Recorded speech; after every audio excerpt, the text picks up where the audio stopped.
We need to put the peels here. No!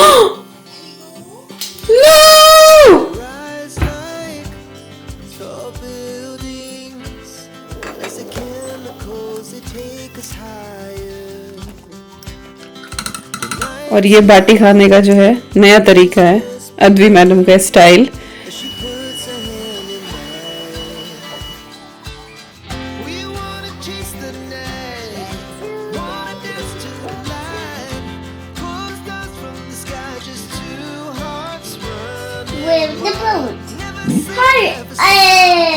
Pirate और पता नहीं वो बोट जैसी शेप में है ना।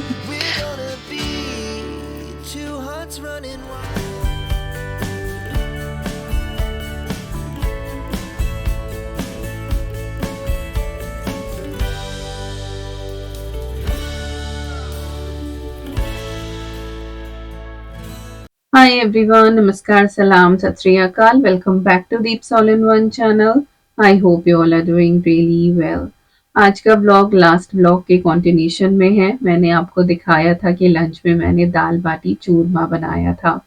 वीडियो काफ़ी लंबी हो रही थी, इसीलिए रेसिपी उसमें इंक्लूड नहीं करी थी। तो जहाँ से वो ब्लॉग एंड हुआ था बिल्कुल वहीं से मैं शुरुआत कर रही हूँ। तो अभी पेंट्री यूनिट से मैंने दाल के डब्बे निकाले हैं। दाल बाटी चूरमा में जो दाल बनाई जाती है उसको पंचमेल दाल बोलते हैं और 5 दालों का कॉम्बिनेशन होता है। क्वार्टर कप का यहाँ पे मैं मेजरमेंट ले रही हूँ। तो सबसे पहले मैंने मसूर की दाल ली है, फिर उड़द की छिलके वाली दाल ली है, फिर अरहर की दाल ली है, इसके बाद चने की दाल ली है और सबसे लास्ट में यहाँ पे मैं मूंग छिलके जो दाल होती है वो ऐड कर रही हूँ। तो क्वार्टर कप का ही मेजरमेंट था। इसके बाद दाल को हम अच्छे से वॉश कर लेंगे, कुछ भी सोक करने की ज़रूरत नहीं होती है, बट जब तक बाकी की प्रेप कर रहे हैं 10-5 मिनट ये सोक हो ही जाएगी। हमेशा कमेंट आता है कि दीपिका जब आप दाल या चावल को वॉश करते हो तो इस पानी को बचा लिया करो और पौधों में डाल लिया करो। तो मैं मोस्टली करती हूँ, लेकिन जो इंडोर प्लांट्स हैं उनमें इतना ज़्यादा पानी देने की ज़रूरत नहीं होती है और बारिश यहाँ पे लगातार चल ही रही है। तो बाहर के लिए भी मैं इतना पानी सेव नहीं कर सकती क्योंकि ऑलरेडी बाहर के पौधों में पानी है ही, तो इसीलिए पानी डिस्कार्ड करना पड़ता है। तो दाल मैंने वॉश कर दी है। अब यहाँ पे बाटी के लिए मैं आटा लगाऊंगी।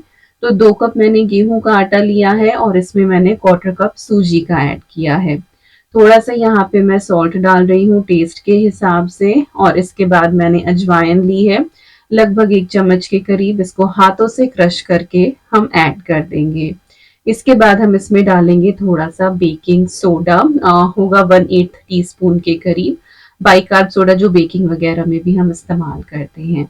इसके बाद इसमें मोयन लगेगा और मोयन जो है वो आपको घी का ही करना है, तभी इसका टेस्ट बेटर आता है। मारवाड़ी खाना जो होता है और स्पेशली दाल बाटी चूरमा या दाल बाफला जब भी आप बनाते हैं तो घी जो है वो अच्छी खासी क्वांटिटी में इस्तेमाल होता है, अदरवाइज फिर टेस्ट ही नहीं आता है। उधर मैंने आधा कप के करीब दही निकाल के पहले से ही रख दी थी जो रूम टेम्परेचर पे है। तो पानी के प्लेस पे मैं दही का इस्तेमाल करने वाली हूँ। इससे जो आपकी बाटी है वो सॉफ्ट बनती हैं और जो टेक्सचर है वो थोड़ा दरदरा रहता है क्योंकि हमने इसमें सूजी का इस्तेमाल किया है।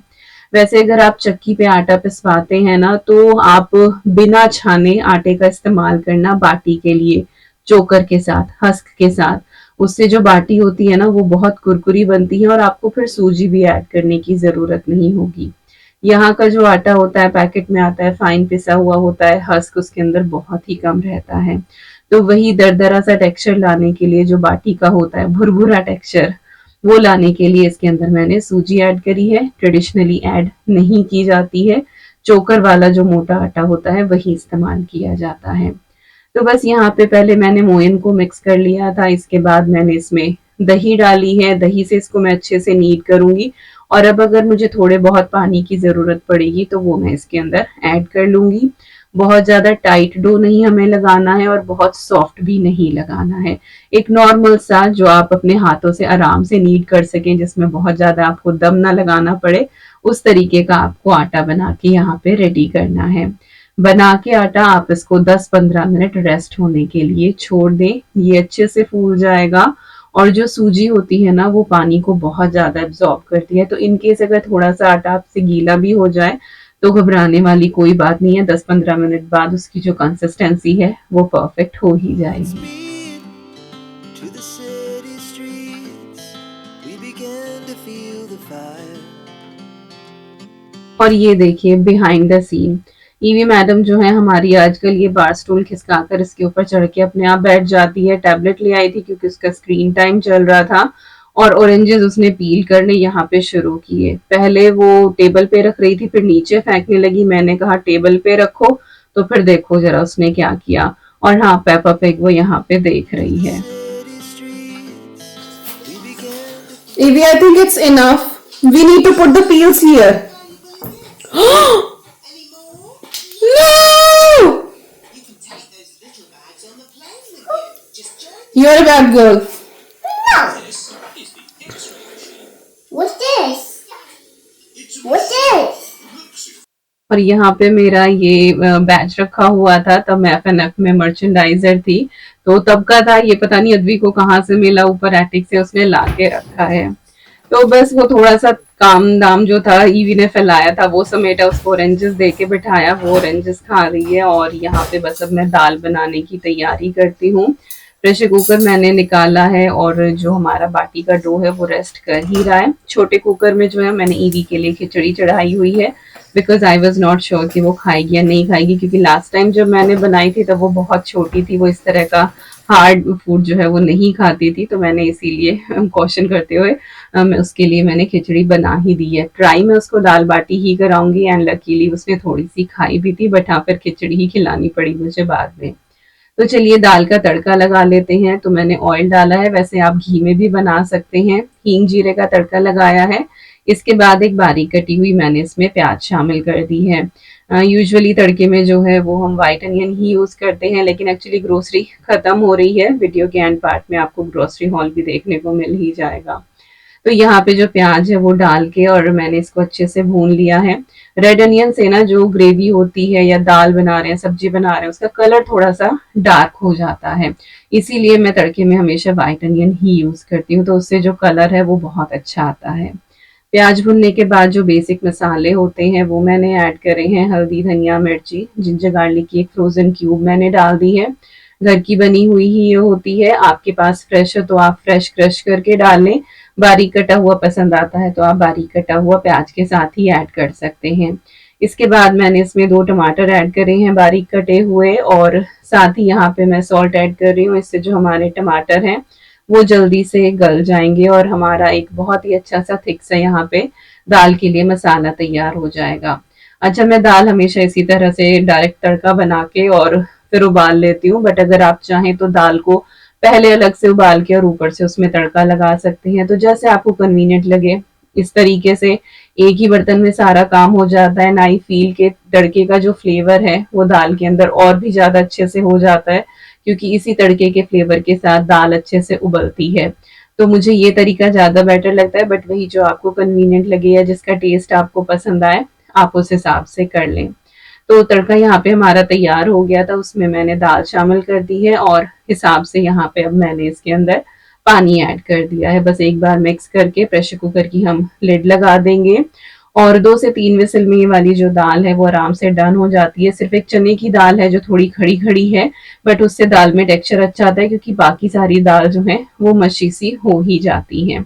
तो बस पानी मुझे थोड़ा कम लग रहा था तो 2 घूंट के करीब और मैंने ऐड किया है, और बस अब यहाँ पे लिड लगा के हम इसको पका लेंगे। to the city streets, we began to feel the fire.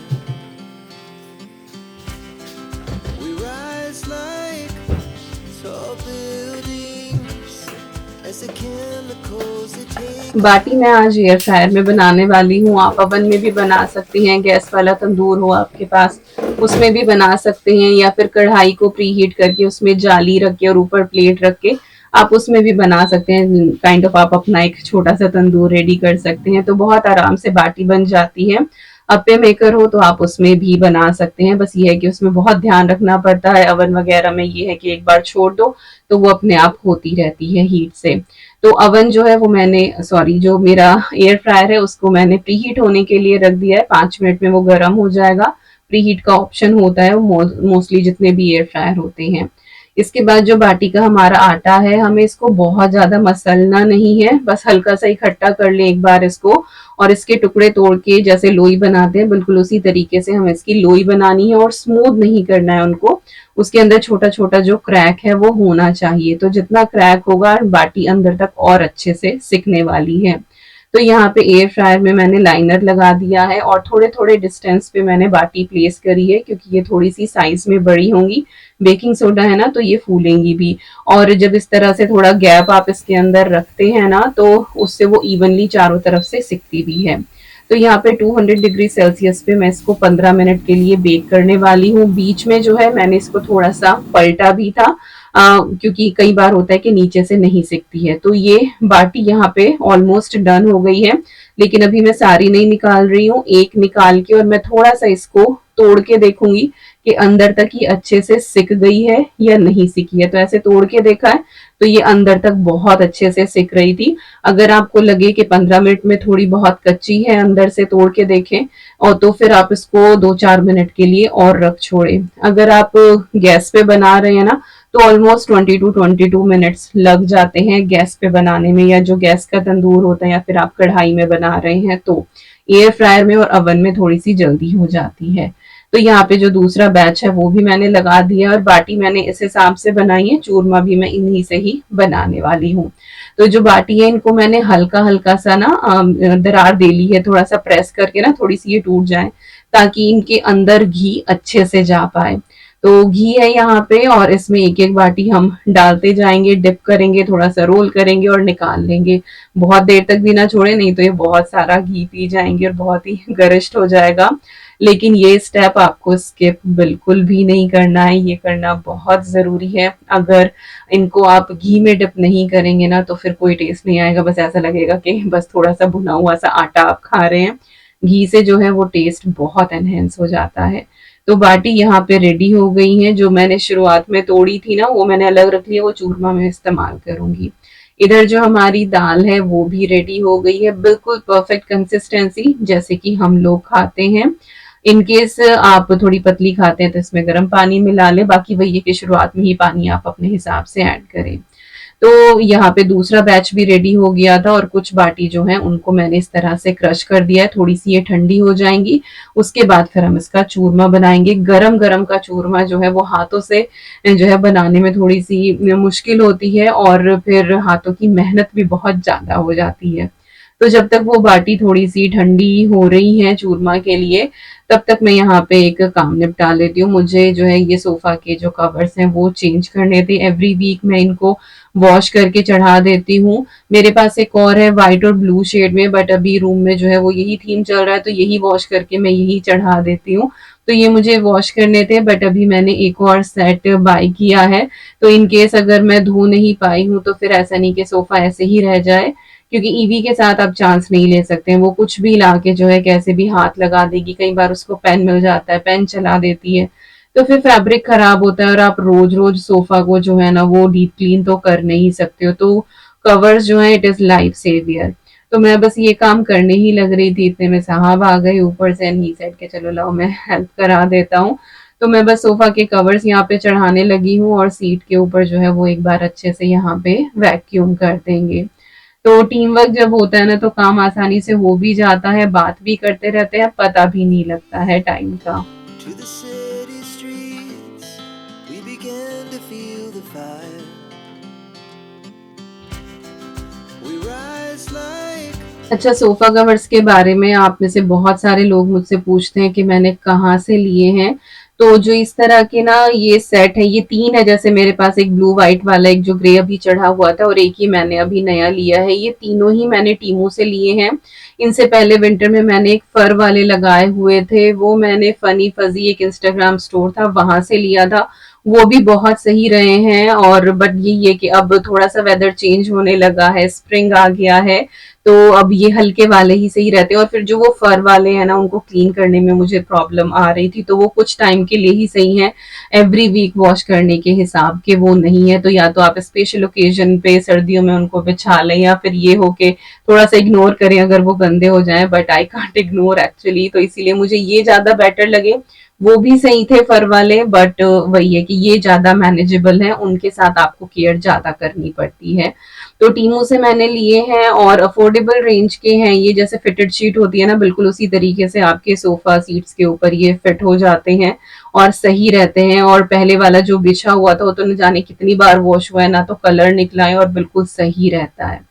अच्छा, ये सोफे की जो आर्म रेस्ट है ना, ये बहुत ज्यादा डैमेज हो गई है। पहले सोफा जो है उधर की तरफ था जहाँ पे हमारी डाइनिंग टेबल थी, तो विंडो से धूप आती थी, तो आई थिंक उस वजह से वो डैमेज हुआ है। इधर वाला जो आर्म रेस्ट है वो बिल्कुल ठीक है।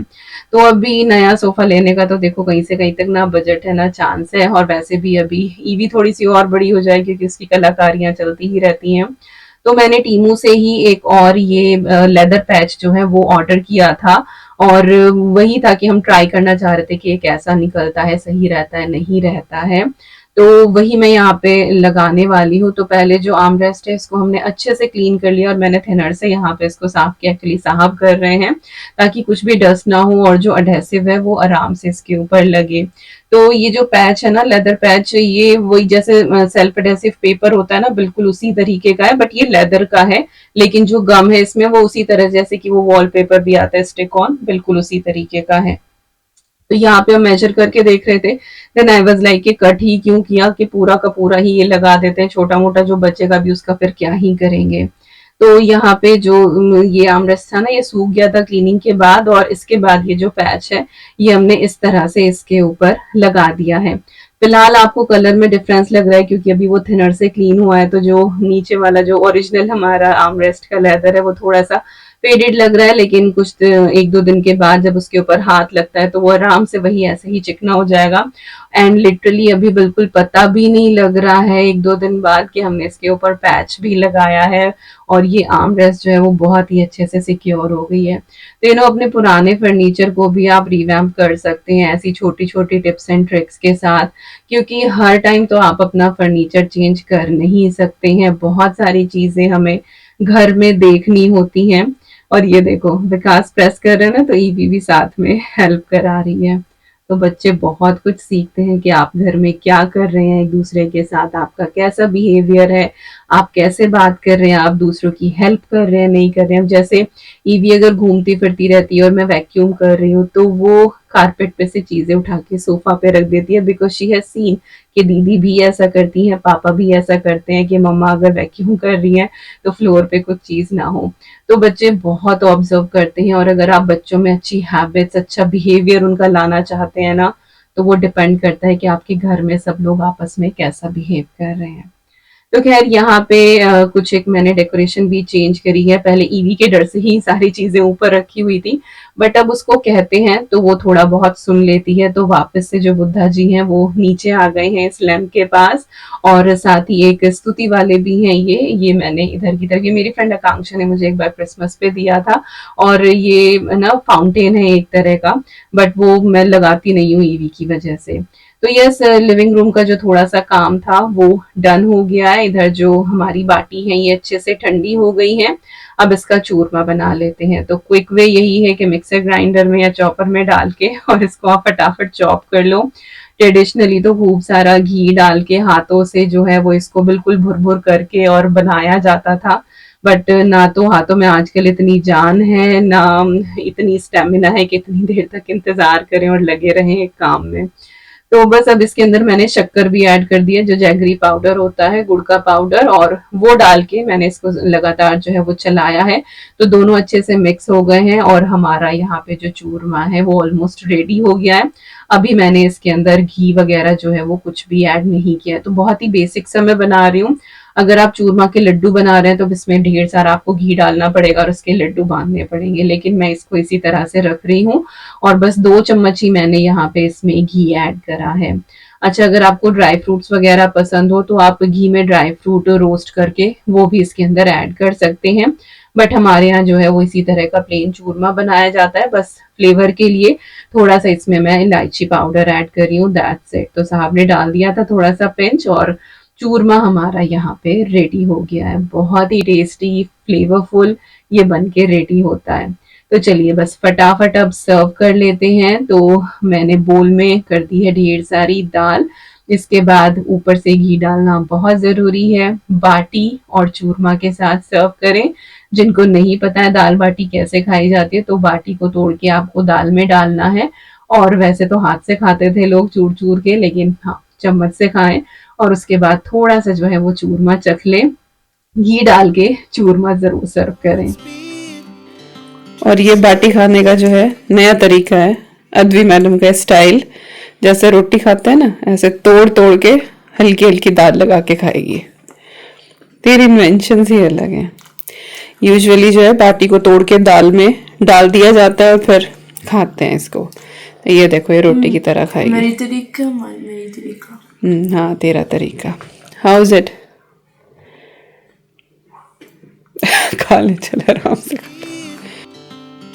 अद्वी आ गई थी स्कूल से और उसको भी मैंने सर्व कर दिया था।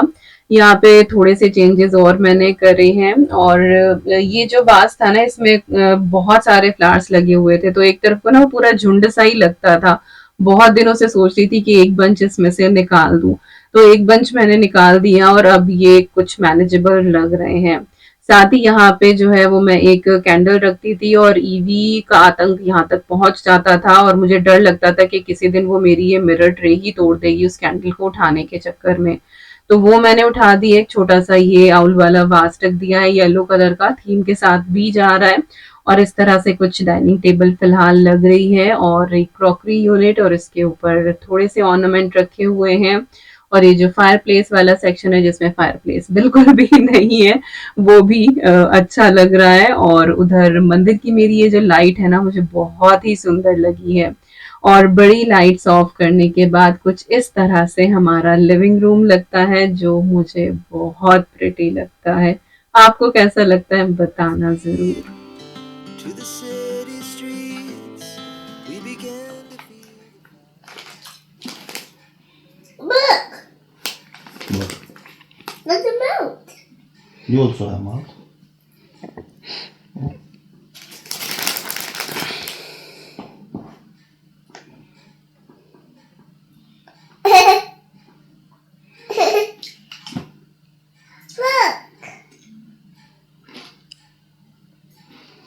Okay.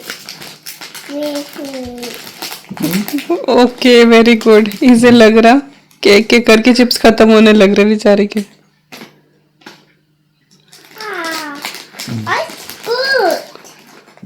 That's good. Yeah, we need to share.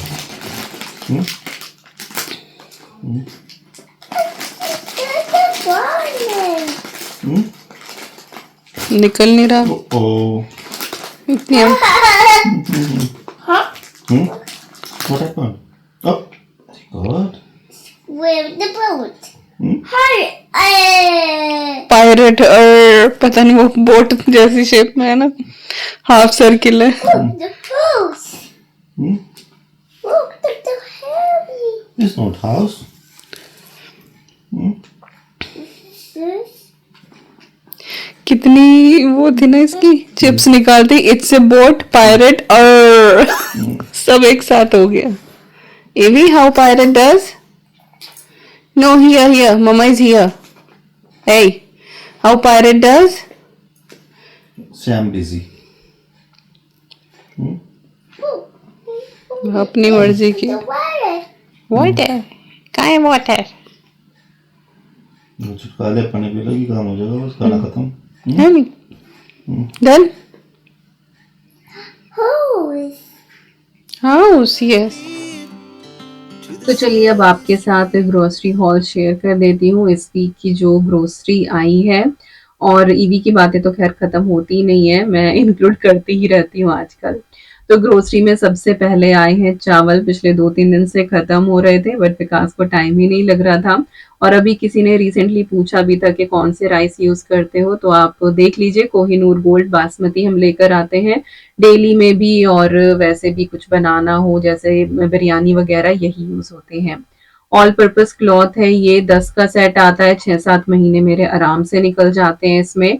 और किचन क्लीनिंग के टाइम पे आपने हमेशा मुझे यही इस्तेमाल करते हुए देखा है पिछले 6 सालों से, जब से ये चैनल है। तो हर सुपरमार्केट में ये मिल ही जाते हैं। और यहाँ पे हैं ये रेड पोटैटोज़, हम यही यूज़ करते हैं, स्टार्च इनमें कम होता है, व्हाइट पोटैटोज़ के कंपैरिजन में थोड़े से हेल्दी रहते हैं। बाकी वही है कि पोटैटोज़ अगर आप रोस्ट करके खा रहे हैं तो बहुत सही है, फ्राई करके खा रहे हैं तो बिल्कुल सही नहीं है। छोटीज बिस्किट है, साथ में जो है अनियन है, ब्रोशे रोल्स का एक पैकेट है, ये ईवी को भी दे देती हूँ, अद्वी भी स्कूल ले जाती है। वाबटन की ये सीडेड ब्रेड है, ब्राउन ब्रेड रहती है ये, और इसमें काफ़ी सारे सीड्स हैं, सेसमे, लिनसीड, सनफ्लावर, मिलेट और पॉपी सीड। और हमारे घर में ये सबको पसंद आती है, जैम वगैरह के साथ भी अच्छी लगती है। मैगी के 3 पैकेट हैं, फिर आप पूछेंगे कि 3 ही क्यों लाते हैं, तो ऑफर में 3 रहते हैं इसीलिए। व्हाइट अनियन का पैकेट है ये, और उधर वो रेड अनियन का था। कैरेट का एक बैग है, कैरेट जो है वो एवरी वीक आती ही आती है, सैलेड में भी यूज होती है और बहुत सारी रेसिपीज में भी। बनाना है, चीज स्ट्रिप है ईवी के लिए, ब्लूबेरीज हैं यहाँ पे, अद्वी भी स्कूल ले जाती है, ईवी भी खाती है, और मैं भी सुबह को कई बार ब्रेकफास्ट में सिर्फ योगर्ट और ब्लूबेरीज ले लेती हूँ। टोमेटोज का पैकेट है, यहाँ पे सीडलेस ग्रेप्स हैं, कट करके ईवी को भी दे देती हूँ, अच्छे से खा लेती है वो।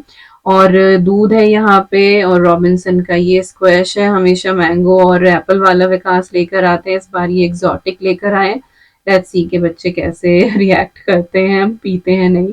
एक्टिमल का पैकेट है, गोभी आई है, और इधर है 2 पैकेट ये नमकीन के। मॉरिसन से ही अधिकतर सारा ये सामान है, और मॉरिसन में ही ये आए हुए हैं कोहिनूर के भी, रमदान की वजह से आई थिंक काफ़ी सारा स्टॉक नया आया हुआ है। एंड यस, जो लोग रमदान सेलिब्रेट कर रहे हैं उन सभी को रमदान की बहुत बहुत शुभकामनाएं। और हाँ, होली की तैयारी आप सबकी कैसी लग रही है? अच्छा, यहाँ पे मैं ये दिखा रही थी कि सब्जी कम इसलिए मंगवाई है क्योंकि एक जुकीनी और बैंगन जो है वो ऑलरेडी रखा हुआ है, साथ ही एक स्पिनच का बंच भी रखा हुआ है, तो इसीलिए सब्जी कम मंगाई है ताकि वेस्ट कम हो और सारी चीजें कंज्यूम हो जाएं। तो यही थी आज की वीडियो, आई होप आपको पसंद आई होगी। मिलती हूँ नेक्स्ट वीडियो में, till then you guys take care and I am sending lots and lots and lots of love to you all. Thank you so much for watching, take care and bye bye.